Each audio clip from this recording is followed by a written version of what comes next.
자, 오늘 말씀 보겠습니다. 오늘 말씀은 누가복음 10장 25절에서 28절 말씀입니다. 누가복음 10장 25절에서 28절 말씀입니다. 신약 성경으로는 107페이지 부분에 있습니다. 혹시 성경 있는 분들은 107페이지 부분을 참고해 주시면 되겠습니다. 누가복음 10장 25절에서 28절 말씀, 우리 한 목소리를 함께 읽겠습니다. 어떤 율법 교사가 일어나서 예수를 시험하며 말하였다. 선생님, 내가 무엇을 해야 영생을 얻겠습니까? 예수께서 그에게 말씀하셨다. 율법에 무엇이라고 기록하였으며 너는 그것을 어떻게 읽고 있느냐? 그가 대답하였다. 내 마음을 다하고 내 목숨을 다하고 내 힘을 다하고 내 뜻을 다하여 주 너의 하나님을 사랑하여라 하였고 또 내 이웃을 내 몸같이 사랑하여라 하였습니다. 예수께서 그에게 말씀하셨다. 내 대답이 옳다. 그대로 행하여라. 그리하면 살 것이다. 아멘. 다음 주면 이제 성탄절입니다. 세상 사람들에게는 성탄이 휴일 있죠. 또 10월에 휴일이 되게 몰려 있었다가 11월에 휴일이 없었는데 이제 또 모처럼 만에 휴일이 있어서 좀 좋은 시간을 보내고 또 연말을 좀 이렇게 좀 편히 쉴 수 있는 그런 시간으로 생각할 수는 있지만 우리 믿는 우리에게 있어서는 성탄이 다른 의미입니다. 그리고 아쉽게도 세계적으로 이제 크리스마스라는 단어, 메리 크리스마스라는 단어를 이제 사용하지 못하고 여러 다양성을 인정해 줘야 된다고 하면서 점점 성탄의 의미가 퇴색되어 가고 있습니다. 물론 성탄이 공휴일로 노는 그런 문화는 좀 지양해야 되겠지만 이제 점점 그 성탄의 의미가 진짜 더 그러면서 오히려 공휴일로 되는 그런 이렇게 흐름 속에서 우리마저 성탄절을 그렇게 보내면 안 될 것 같다는 마음이 점점 성탄을 맞이하면서 들어요. 카페나 이런 데서는 벌써 11월 말부터 성탄의 분위기를 낸다고 막 크리스마스 캐롤이 틀어지고 하는데 이게 과연 진짜 그런 원래 의미가 믿는 사람들이 잘 지키고 있을까? 우리도 어떤 그럼 본래의 성탄의 의미, 예수님께서 태어나셨던 그 의미를 우리가 잘 간직하며 성탄을 맞이하는가? 저부터 좀 돌아보게 되었습니다. 그러면서 이제 우리가 성탄을 어떻게 기다려야 될까? 제가 이렇게 기도하다가 예수님께서 왜 오셨지라는 그런 질문을 스스로 다시 한번 하게 됐던 것 같아요. 원초적인 질문이죠. 그러다 보니까 예수님께서 우리를 사랑하셔서 우리를 위해 십자가에 죽으시기 위해서 이 땅에 오셨지 않습니까?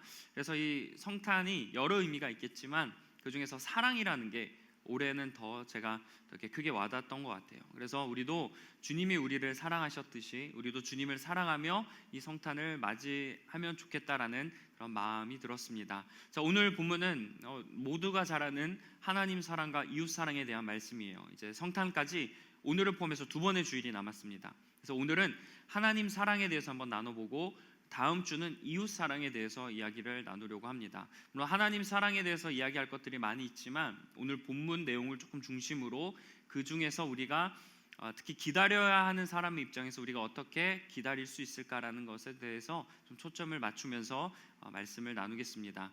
자, 어떤 율법학자가 예수님께 이렇게 질문합니다. 선생님, 어떻게 해야, 내가 무엇을 해야 영생을 얻겠습니까? 라고 질문해요. 영생은 영원한 생명이죠. 근데 이게 뭐 불로장생하고 막 이런 영원히 살 것, 우리가 지금 이런 육체로 영원히 살아가는 그런 영생이 아니라 죄와 사망에서 우리가 구원을 받은 것을 영생이라고 이야기합니다. 그래서 율법학자는 어떻게 해야 우리가 구원을 얻을까, 영생을 얻을까 궁금했던 거예요. 그래서 주님께서 이 질문을 듣고 이렇게 해라라고 말씀하지 않고 오히려 너가 율법학자니까 너가 잘 알지 않니? 율법에는 뭐라고 적혀 있느냐라고 반문하세요. 그래서 그 율법학자가 예수님의 질문에 대한 그런 대답이 바로 오늘 본문의 내용입니다. 잘 알듯이 목숨을 다하고 마음을 다하고 뜻을 다하고 힘을 다하여 하나님을 사랑하라입니다. 근데 하나님을 사랑하는 것에서 끝나지 않죠. 하나가 더 있죠. 내 이웃을 내 몸과 같이 사랑하라. 구원을 얻으려면 하나님을 사랑하고 이웃을 사랑해야 된다는 거예요. 근데 이 질문을 율법학자가 궁금해서 물어본 게 아니고 주님을 시험하기 위해서 물어본 겁니다. 근데 오히려 역으로 지금 예수님께서 반문을 하니까 본인이 이렇게 대답을 해요. 근데 예수님께서 구원을 얻기 위해서 선한 일을 해야 되는데 왜 뭐 하나님 사랑, 이웃 사랑을 이야기하냐, 너 틀렸다라고 이야기하십니까? 예수님께서는 너가 제대로 대답했다, 너의 대답이 옳다라고 말씀하십니다. 그러면서 그대로 행하라라고 말씀하세요. 자, 본문에서 알 수 있는 건 영생을 위해서, 구원을 위해서는 어떤 행동이나 또 우리가 뭐 다른 어떤 뭔가 준비를 하는 게 아니라 하나님을 사랑하고 이웃을 사랑해야 된다는 거예요. 우리가 하나님을 알고 열심히 예배하고 이렇게 교회에 모여서 또는 선한 일을 하고 섬김을 하고 봉사를 하고 이런 여러 가지 일들을 하지 않습니까? 우리가 이렇게 나와서 열심히 예배하고 기도하고 하나님을 믿는 이유가 뭐예요? 우리가 구원을 얻기 위해서잖아요. 근데 오늘 말씀에서는 구원을 얻는 것은 다른 게 아니라는 거예요. 하나님을 믿는다는 것은 세상을 사랑하는 게 아니고 하나님을 사랑하는 일이고, 구원을 얻기 위해서는 이웃을 미워하는 게 아니라 이웃을 사랑해야 된다라고 말씀합니다. 그러니까 이 구원은 하나님을 사랑하고 이웃을 사랑할 때 이루어진다는 거예요. 여러분, 그동안 하나님의 사랑과 이웃 사랑을 우리가 이렇게 많이 들었을 때 사실 우리의 반응이 크게 막 관심을 갖지는 않습니다. 이 계명이 중요한 건 알아요. 오늘 말씀이 이 누가복음에만 나오지 않고 다른 복음서에서도 나왔거든요. 거기서는 오히려 첫 번째 계명이 무엇이냐, 둘째 계명이 무엇이냐 이런 식으로 이야기를 하십니다. 어쨌든 중요한 계명이라는 것은 우리가 알고 있습니다. 그러나 이게 우리가 중요한 계명이니까 하나님을 사랑하고 이웃을 사랑해야지라고 생각하기보다는 크게 관심을 갖지 않을 때가 있고, 그리고 이것을 해도 되고 안 해도 되는 선택의 사항으로 우리가 여길 때가 있어요. 하나님을 사랑하고 이웃을 사랑하기보다 그냥 내 경건 생활을 더 열심히 하고 내가 기도를 더 열심히 하고 내가 삶 가운데 하나님을 어떻게 만날지에 대해서 고민하고 또 서로 교제하면서 만나면서 이야기를 나누고 좋은 관계를 유지하는 것이 내가 좋은 지금 믿음 생활을 하고 있는 거다라고 우리가 생각을 하거든요. 그러나 하나님을 위해서 하는 모든 일들이 우리가 오늘 이 말씀을 통해서 알 수 있는 것은 내가 하나님을 위해서 한다고 생각하고 내가 주님을 위해서 이런 일들을 한다고 생각하지만 그 이면에는 무엇이 중요하다는 거예요? 하나님을 사랑하고 이웃을 사랑하는 일들이 되어야 된다라는 겁니다. 그래서 이 율법 학자가 마가복음에서는 또 이렇게 이야기를 하는데, 그게 마가복음 12장 33절에 이렇게 말씀하고 있습니다. 또 마음을 다하고 지혜를 다하고 힘을 다하여 하나님을 사랑하는 것과 이웃을 자기 몸같이 사랑하는 것이 모든 번제와 희생제보다 더 낫습니다 라고 이야기합니다. 자, 이 말씀을 주님께서 딱 들은 다음에 율법학자에게 칭찬을 하세요. 너가 지혜롭다 라고 예수님께서 칭찬을 하십니다.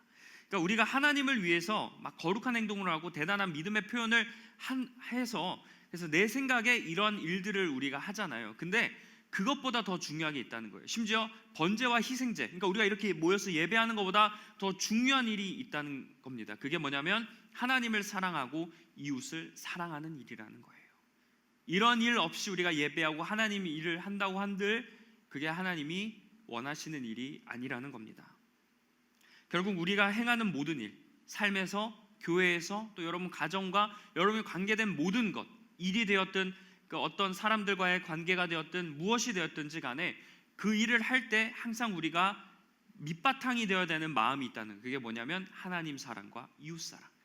내가 행동하는 게 하나님을 사랑하기 때문에 해야 된다는 겁니다. 내가 어떤 뭔가 나눔을 하고 그 사람을 도와주고 심지어 내가 개인적인 경건 생활을 할 때에도 하나님을 사랑하고 이웃을 사랑하는 마음으로 그 행동을 해야 한다는 거예요.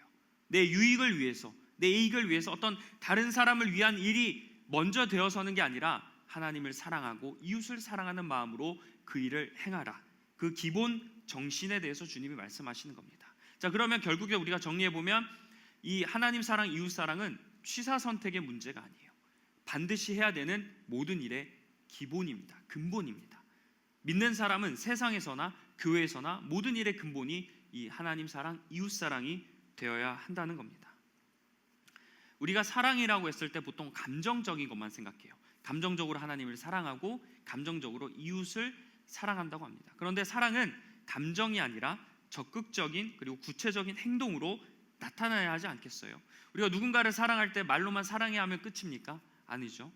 우리가 적극적이든 소극적이든 내가 할 수 있는 범위 내에서 사랑을 말뿐만 아니라 행동으로 보여줍니다. 내가 너를 이만큼 사랑한다는 것을 보여주고 싶죠. 그래서 무언가를 해주고 싶고 뭔가를 내가 들어주고 싶고 이런 행동으로 나타나지 않습니까?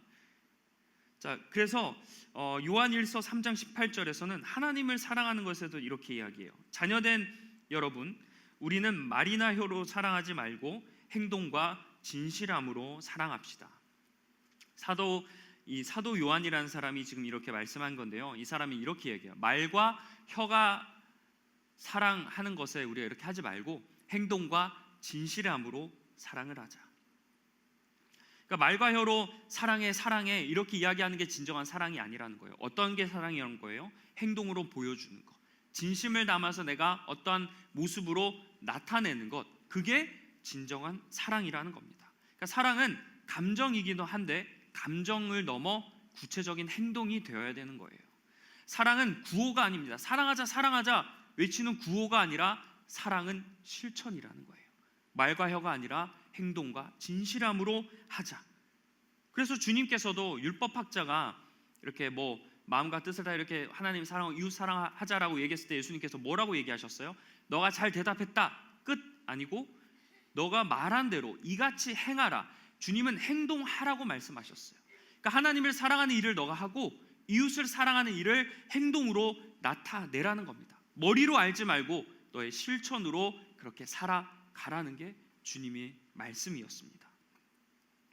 자, 본문은 하나님과 이웃 사랑을 모두 말하고 있지만 제가 아까 말씀드린 대로 오늘은 그 중에서 하나님 사랑에 대해서 한번 이야기를 나누겠습니다. 여러분 하나님 사랑하시나요? 네, 여기서도 막히시면 안 될 텐데 물론 아직 그 깊은 사랑이 안 될 수 있지만 보통 우리가 하나님을 사랑한다라고 이야기를 많이 하죠. 근데 그 하나님에 대한 사랑이 혹시 여러분 감정적인 사랑이십니까? 아니면 구체적인 어떤 행동으로 나타나는 사랑이십니까? 우리가 막 찬양하다가 막 가슴이 벅차올라서 찬양 중에 하나님 사랑합니다라고 고백하는 게 하나님의 사랑의 전부가 아니에요. 내가 막 기도하다가 막 이렇게 가슴이 뜨거워졌어. 그래서 하나님, 제가 세상을 사랑하지 않고 하나님을 사랑했습니다라고 고백해서 끝나는 게 하나님에 대한 사랑의 완전한 게 아니라는 겁니다. 고백을 넘어 행동이 되어야 된다는 거예요. 그렇다면 하나님을 행동으로 사랑하는 건 무엇일까? 말과 혀가 아니라 행동과 진실함으로 하라고 했는데 그러면 하나님을 그렇게 사랑하는 것이 무엇일까? 자, 이게 요한일서 5장 3절에 나와 있습니다. 구체적인 방법을 이렇게 이야기해요. 하나님을 사랑하는 것은 그 계명을 지키는 것입니다. 하나님의 계명은 무거운 짐이 아닙니다. 제가 좀 색깔 표시해 놓은 데를 한번 보세요. 하나님을 사랑하는 것은 어떤 거라 해요? 계명을 지키는 것. 내가 하나님을 사랑한다면 하나님의 말씀, 하나님의 계명을 지키는 겁니다. 그래서 내가 하나님을 지금 사랑하고 있는지 사랑하고 있지 않은지 나조차도 잘 모를 때 내가 그것을 확인하는 방법이 있어요. 내가 감정적으로 하나님 사랑해라고 해서 내가 진짜 사랑하는 게 아니라는 겁니다. 내가 하나님을 사랑하는지 안 하는지를 확인할 수 있는 방법은 내가 하나님의 말씀대로 살고 있는가 아닌가를 보면 된다는 거예요. 내가 하나님 말씀대로 살고 있으면 하나님을 진짜 사랑하는 겁니다. 왜냐하면 하나님의 목소리를 듣기 때문입니다. 내가 십자가 목걸이를 한다고 해서 그리고 내가 SNS에 신앙적인 컨텐츠를 올린다고 해서 내가 주일에 교회에 나온다고 해서 하나님을 사랑하는 게 아니에요. 여러분 이거는 하나님을 사랑하지 않아도 할 수 있는 일입니다. 하나님을 모르는 사람도 십자가 목걸이 메고 다니지 않아요? 문신으로도 십자가 문신 막 하고 다니지 않습니까? 다 하나님을 믿지 않아도 하나님을 사랑하지 않아도 할 수 있는 거예요. 그런데 하나님을 사랑하고 하나님을 믿는 사람만이 할 수 있는 게 있습니다. 그게 뭐냐면 하나님 말씀대로 살아가는 거예요. 하나님을 믿지 않고 하나님을 사랑하지 않는 사람은 절대 말씀대로 살아가지 않습니다. 그래서 하나님은 요한일서 이 말씀에서도 하나님을 사랑한다면 말씀대로 살라고 하는 거예요. 계명을 지키라고 주님께서 말씀하신 이유가 있습니다. 자, 사실 내가 내 관심이 세상의 것들에 세상의 부귀영화에 있는데 감정으로는 내가 하나님을 사랑한다고 생각하잖아요. 그러면 보통은 내 관심은 세상에 있지만 내가 말로는 감정으로는 하나님을 사랑한다고 그렇게 생각하고 있으면 내가 하나님을 진짜 사랑한다고 생각합니다. 그리고 내가 죄를 막 짓고 있어요. 그러니까 말씀에 위배되는 일들을 하고 있는데 내가 감정적으로는 하나님을 사랑한다고 그렇게 내가 스스로 생각하고 있으면 죄를 짓는 것에 대한 죄책감이 없습니다. 회개도 하지 않아요. 왜? 나는 하나님을 사랑한다라고 생각하고 있으니까. 근데 한번 보세요. 말씀대로 살지 않고 죄를 짓고 있는데 회개하지 않는 게 과연 하나님을 사랑하는 일일까? 하나님은 말씀을 지키지 않는 거죠. 말로만 사랑하는 것이 진짜 행동으로 사랑하지 않습니다. 그러니까 주님이 이걸 아시는 거예요. 그러니까 말과 행동으로 이렇게 사랑하는 부류들이 있는데 보통 말과 혀로 사랑하는 사람들은 진짜 주님을 사랑하는 게 아니기 때문이에요. 무리와 같은 사람들이죠. 하지만 주님은 그게 진실함으로 실천으로 나타나는 사람이어야만 주님을 사랑하는 사람이다라고 이야기를 하고 있습니다. 자, 여기에서 오늘 하나님께서 주시는 메시지가 있어요. 하나님을 사랑하면 하나님의 말씀대로 살아가라는 겁니다. 그럼 이런 마음이 들 수 있어요. 그럼 하나님을 사랑하면 왜 굳이 감정적으로만 사랑하면 되지? 왜 굳이 이렇게 어려운 실천을 해야 될까? 하나님을 한번 떠올려 보세요. 여러분, 하나님이 구약에서부터 이스라엘 백성들을 사랑한다고 하셨죠. 수없이 말씀하셨습니다. 내가 너를 사랑한다. 내가 너를 사랑하는 너의 난 백성이다. 하나님이 수없이 말씀하셨어요. 그런데 하나님이 사랑한다고 말씀만 하셨나요? 이스라엘 백성들에게 살아갈 땅을 주셨습니다. 그리고 먹을 것도 주시고요. 심지어 적들의 공격으로부터 하나님이 보호해 주셨어요. 말이 아니라 사랑을 행동으로 보여주셨다는 겁니다. 이 하나님이 우리를 사랑한 것에 보여주는 그 행동의 가장 클라이막스는 예수님을 십자가 희생시키는 거 아니겠습니까? 요한복음 3장 16절, 우리가 모두 아는 말씀이죠. 이 말씀을 우리가 함께 다 같은 목소리로 함께 읽겠습니다. 시작.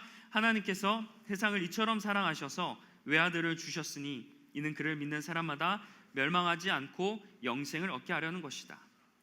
하나님은 우리를 감정적으로만 사랑하지 않으셨어요. 구체적인 행동, 독생자 예수님을 이 땅으로 보내셨다는 겁니다. 행동으로 보여주셨어요. 우리는 이런 귀한 사랑을 받았습니다. 그래서 이 사랑을 아는 사람들은 말씀을 지키는 게 억지로 하지 않아요. 의무감으로 예배를 드리지 않습니다. 나는 이렇게 하기 싫은데 머릿속으로 해야 되니까 이게 이론적으로 되어서 하기 싫은 마음 가지고 불편하게 이렇게 하지 않아요. 하나님을 사랑하기 때문에 예배하고 말씀 보고 섬기는 겁니다. 그래서 여러분 주변에서도 내가 보기에 이게 너무 힘든 일이고 내가 보기에 귀찮은 일인데 열심히 하는 지체들이 있어요.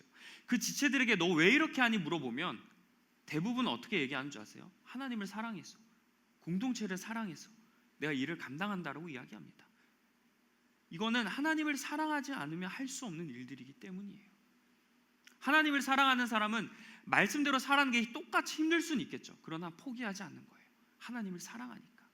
이건 내 의무감, 내가 뭔가 해야 되는 미션으로 느끼지 않는 겁니다. 사랑해서 우러나오는 마음이기 때문에 그 말씀대로 살아가려고 발버둥 치는 거예요. 특히 요한복음에서는 하나님의 계명은 무거운 짐이 아니라고 해요. 우리가 하나님의 말씀을 읽고 그리고 하나님의 말씀대로 살기 어려운 이유 중에 하나는 우리가 그걸 너무나 힘든 일로 생각합니다. 야, 말씀대로 어떻게 살아? 이 세상에 어떻게 적용해? 우리가 살아가면서 이 말씀대로 살면 내가 진짜 살지를 못할 것 같아. 할 때마다 브레이크가 걸릴 것 같은 그런 거에서 말씀대로 살아가는 건 불가능한 일이라고 여기거든요.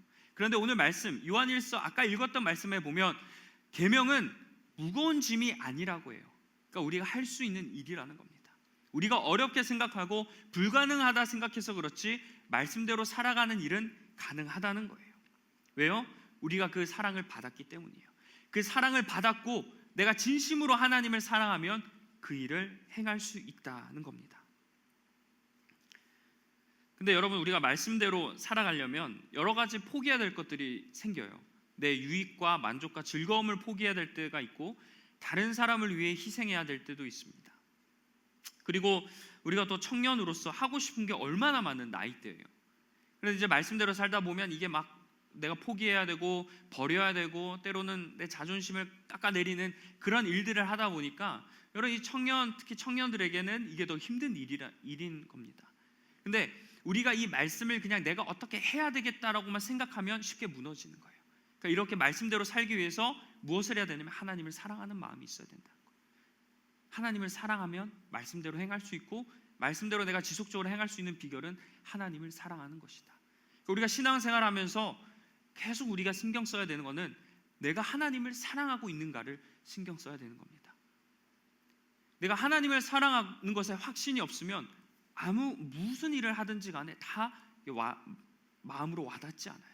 그러나 내가 하나님을 사랑하기 시작하면 그 마음으로 무슨 일을 한다면 내가 육체적으로 힘들 걸 알지만 감정적으로 내가 상처받을 걸 알지만 모든 일들을 내가 감당할 수 있는 겁니다. 하나님을 사랑하기 때문에. 근데 말씀대로 살아가기 위해서 필요한 게 있습니다.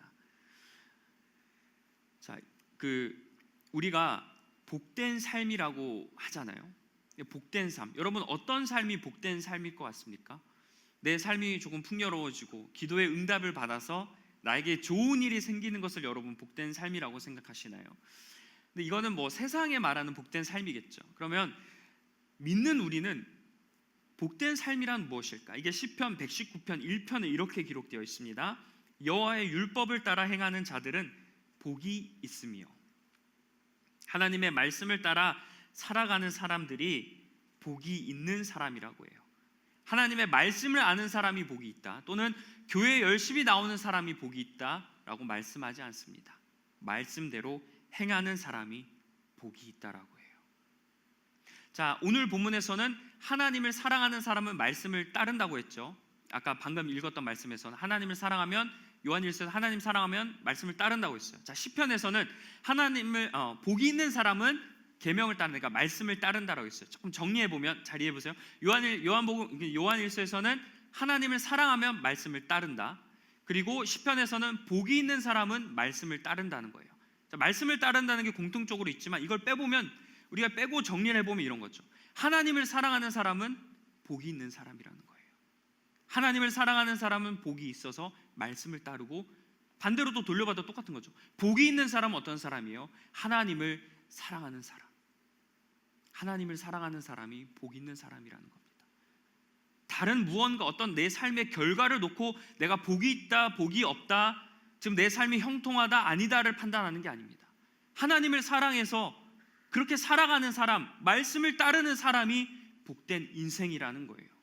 하나님의 말씀을 따라 살아가서 나에게 좋은 일이 일어났을 때 복이 있다는 게 아니라 말씀을 따라 살아가려고 노력하는 그 자체가 복된 삶이라는 겁니다. 그게 곧 구원받은 사람이기 때문이에요. 시편 1편 1절에서 복 있는 사람은이라고 쭉 나오죠. 거기서 쭉 나오면 악인들의, 죄인들의 오만한 자리 이렇게 쭉 얘기하다가 2절에 이런 말씀이 있어요. 복 있는 사람은 여호와의 율법을 즐거워하며 그 율법을 주야로 묵상하는 자라다. 하나님을 사랑하는 사람은 복 있는 사람이라고 했죠. 근데 그 복 있는 사람은 어떻게 해요? 여호와의 율법을 즐거워한대요. 하나님의 말씀이 부담으로 느껴지지 않는 겁니다. 하나님의 말씀이 즐거워요. 말씀에 있는 것들이 너무나 새롭고 행복하고, 이 말씀이 때로는 나에게 좋은 말씀일 수도 있고, 때로는 그 말씀이 나를 찌를 수 있잖아요. 찌르던, 내가 아프게 되던, 나를 때리던, 나를 부끄럽게 하던 기쁜 거예요. 그래서 어떻게 해요? 주야로 묵상하는 자로다. 그게 복 있는 사람이라는 거예요. 근데 아까 제가 말씀대로 봤죠? 하나님을 사랑하는 사람이 결국 복 있는 사람이라고 해요. 하나님을 사랑하는 사람은 말씀을 읽고 묵상하는 것 자체가 즐거운 거예요. 그래서 말씀대로 살아갈 힘이 생기는 겁니다.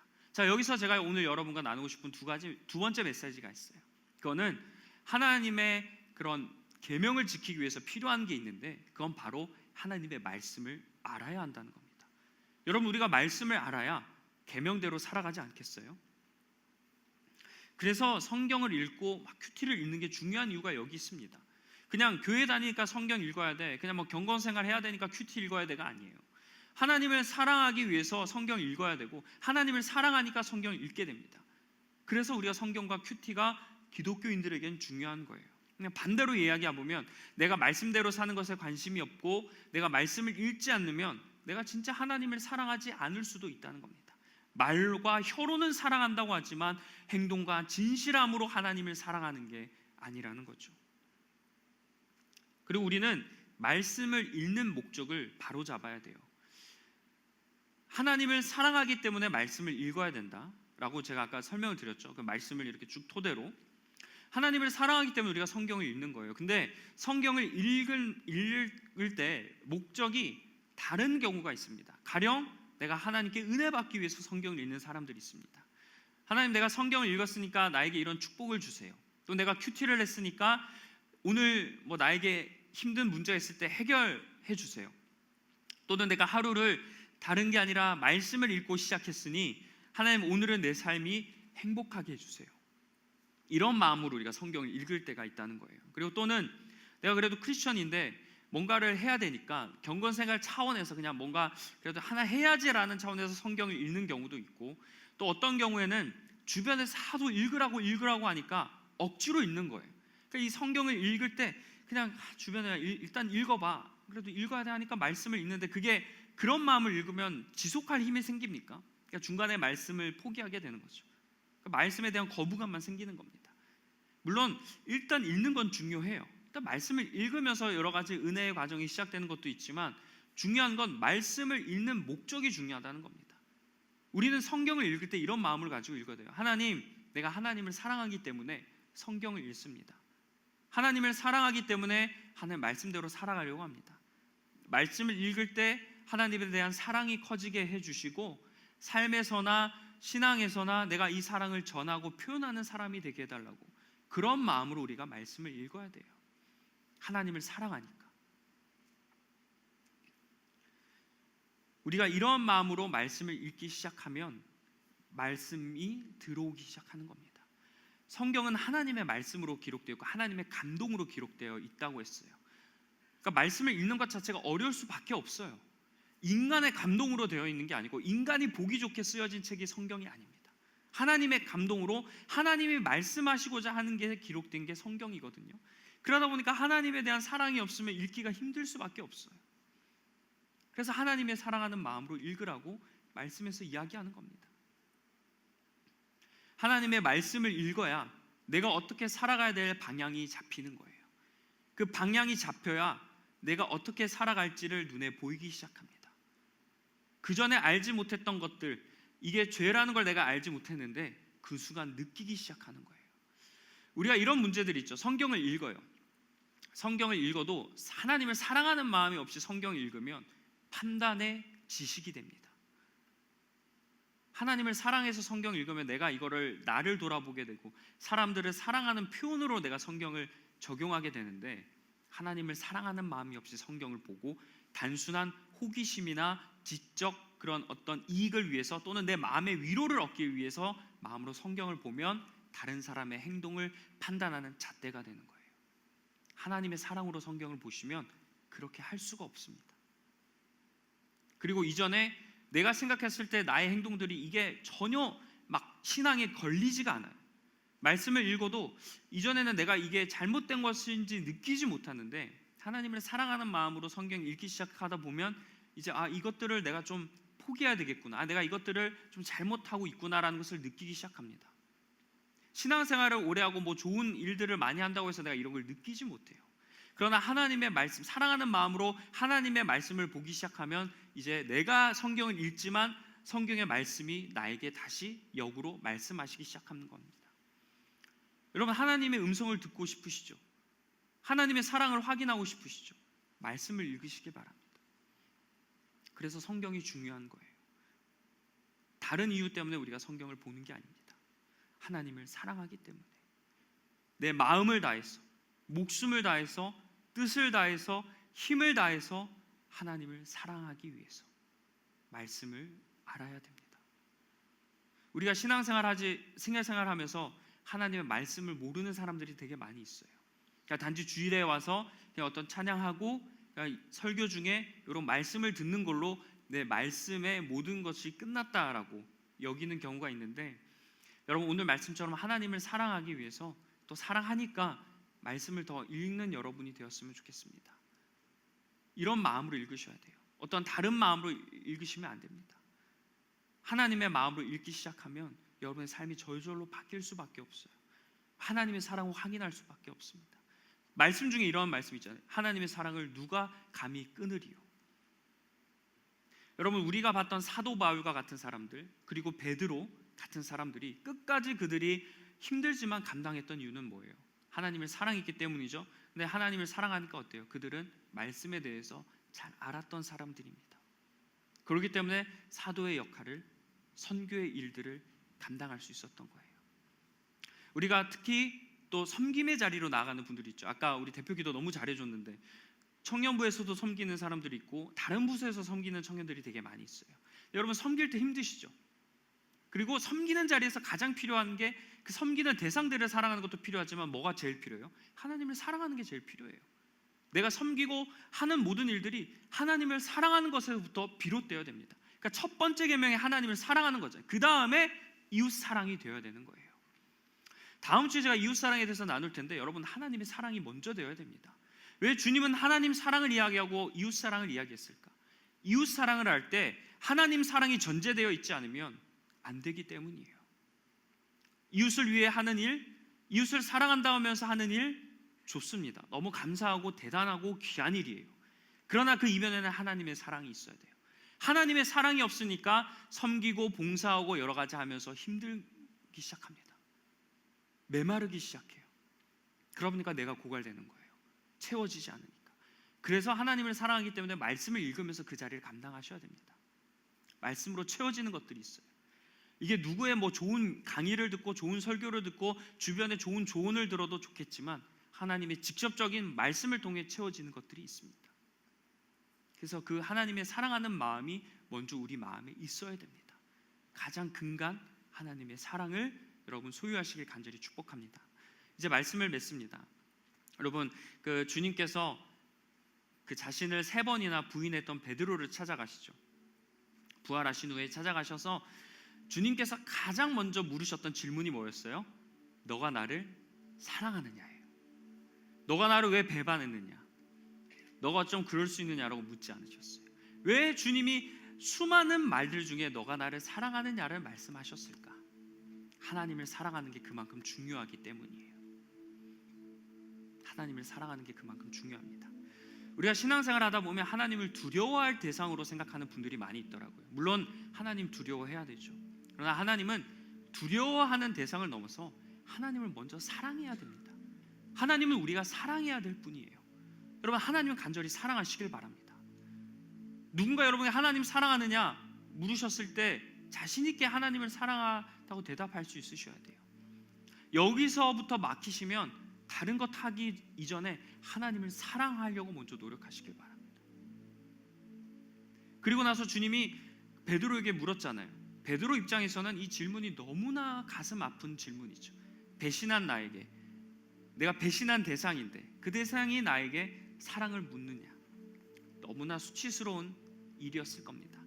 주님이 이렇게 말씀하신 건요, 베드로를 깎아내리기 위해서 물으신 게 아니에요. 주님은 베드로의 이전의 삶을 주목하시지 않습니다. 베드로의 앞으로의 삶을 주목하시기 위해서 베드로에게 사랑을 물으신 거예요. 그래서 주님께서 내가 너를 사랑하느냐 물었을 때 베드로가 뭐라고요? 내가 사랑하는 거를 주님이 아신다라고 얘기했습니다. 전 대단하다 생각해요. 제가 만약에 부인했던 베드로였다면, 주님이 저에게 이렇게 물었다면, 만약 사랑의 감정이 남아 있어도 부끄러워서 사랑하지 못합니다라고 대답했을 것 같은데 베드로는 그래도 당차요. 사랑합니다라고 대답합니다. 진짜 사랑했던 거겠죠. 여기서 알 수 있는 사실은 주님은 이전에 베드로의 실수나 이런 거를 다 이제 잊고 앞으로 너가 양을 먹이고 치는 일을 위해 그 미래를 생각하시면서 베드로에게 사랑을 확인하신 겁니다. 그러니까 주님이 내 양을 먹이고 치라고 했어요. 사람들을 위해 살라는 거죠. 그러니까 이웃 사랑을 하기 위해서 먼저 주님이 확인하신 게 뭐예요? 너가 나를 사랑하느냐? 하나님의 사랑을 확인하신 겁니다. 여러분, 우리도 마찬가지입니다. 여러분 혹시 이전에 주님을 사랑하지 못했던 분들이 있어도 괜찮습니다. 주님을 사랑한다고 수많은 사람들 앞에서 여러분이 당당하게 고백했고 집회나 수련회나 여러 자리에서 여러분이 결단했지만 돌아서서 하나님을 사랑하지 못하고 세상을 사랑했던 사람들이 계셔도 괜찮아요. 그리고 하나님을 사랑해서 호기롭게 베드로처럼 일들을 감당하고 사역하고 봉사했지만 도중에 포기해도 괜찮습니다. 하나님은 이제 여러분의 삶에 집중하길 원하시지 않고요, 앞으로 여러분의 미래에 집중하시고자 해요. 그래서 하나님의 사랑을 말씀하십니다. 베드로처럼 너가 나를 사랑하느냐 물으실 거예요. 하지만 우리가 과거에 그랬던 모습이 있으면 변해야 될 건 변해야 됩니다. 바뀌어야 될 건 바뀌어야 돼요. 하나님에 대한 사랑이 없다면 하나님에 대한 사랑을 다시 쌓으려고 거기에 좀 집중하시길 바라고요. 하나님의 사랑이 차갑게 식은 분들이 있다면 다시 하나님의 사랑을 뜨겁게 회복하시길 바랍니다. 여러분이 세상에서나 교회에서나 여러 가지 어떤 일을 하려고 했을 때 그 일의 바탕이 하나님의 사랑으로부터 시작되지 않았으면 그 일의 바탕을 하나님의 사랑으로 다시 맞추시길 바랍니다. 하나님의 사랑이 회복돼야 생명력이 있는 삶을 살아갈 수 있습니다. 여러분, 하나님을 사랑해야 신앙생활이 힘들지 않아요. 그리고 하나님을 사랑해야 여러분의 인생 자체도 하나님의 복된 인생 가운데 살아갈 수 있는 겁니다. 이제 성탄을 얼마 남지 않은 이 시간, 그리고 25년을 준비하는 이 시간, 우리가 이렇게 결단했으면 좋겠어요. 하나님, 제가 하나님을 더욱 사랑하겠습니다. 하나님의 사랑을 말과 혀로 하지 않고 말씀을 읽고 실천하는 구체적인 행동으로 나타내겠습니다. 이렇게 결단하면서 우리가 행하는 모든 일들이 주님을 사랑하기 때문에 하는 저와 여러분이 되길 주님의 이름으로 간절히 축원합니다. 기도하겠습니다. 하나님, 오늘 우리가 하나님을 사랑하는 것에 대해서 배웠습니다. 하나님을 사랑하는 사람은 하나님의 말씀을 지키는 사람입니다. 그리고 말씀을 지키는 자가 복이 있다라고 말씀하셨습니다. 그러므로 하나님을 사랑하는 사람이 복된 사람인 줄 믿습니다. 하나님, 우리에게 그런 복된 삶을 살아가기 위해서 하나님을 사랑하고 계명을 지키라라고 말씀하시는 줄 믿습니다. 그리고 우리가 행하는 어떤 일들인지 간에 그 일의 기초는, 그 일의 바탕은 하나님의 사랑이 되게 하여 주시옵소서. 하나님의 사랑으로 흘려보내는 자들 되게 하여 주시고, 내 눈에 가시와 같은 사람이고, 내가 이해할 수 없는 사람이고, 내가 증오하고 싶은 사람이고, 내가 피하고 싶은 곳이고, 내가 벗어나고 싶은 환경이라 할지라도 하나님을 사랑하고 말씀을 읽는 것을 통해 말씀으로 그 모든 것을 해석하고 바라볼 수 있는 믿음의 자녀들 되게 하여 주시옵소서. 모든 말씀 예수님의 이름으로 기도합니다.